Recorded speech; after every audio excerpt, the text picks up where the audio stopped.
Planets orbiting close to the most abundant and longest-lasting stars in our Milky Way may be less hospitable to life than previously thought. This conclusion comes from a new study using NASA's Chandra X-ray Observatory and Hubble Space Telescope that examined the red dwarf called Barnard's star, which is one of the closest stars to Earth, at a distance of only 4.2 light-years.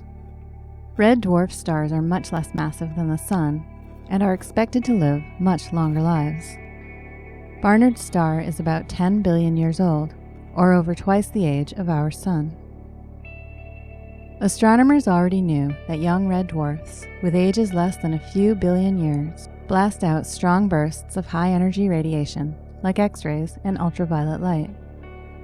However, scientists have known less about how much damaging radiation red dwarfs give off later in their lifetimes.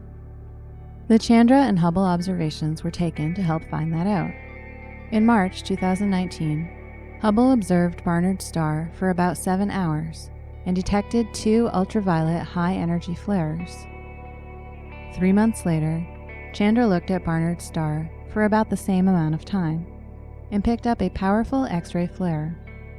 Based on the length of the flares and of the observations, the researchers concluded that Barnard's star unleashes potentially destructive flares about 25% of the time.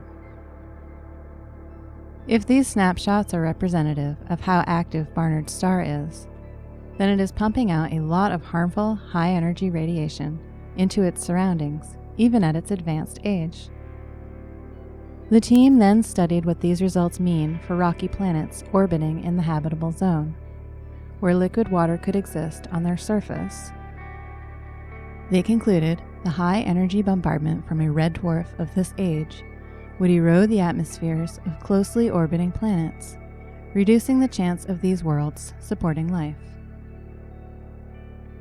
This research contributes to the ongoing discussion among scientists about whether planets around stars other than our Sun are habitable. The team is currently studying high-energy radiation from many more red dwarfs to determine whether the behavior they observed from Barnard's star is typical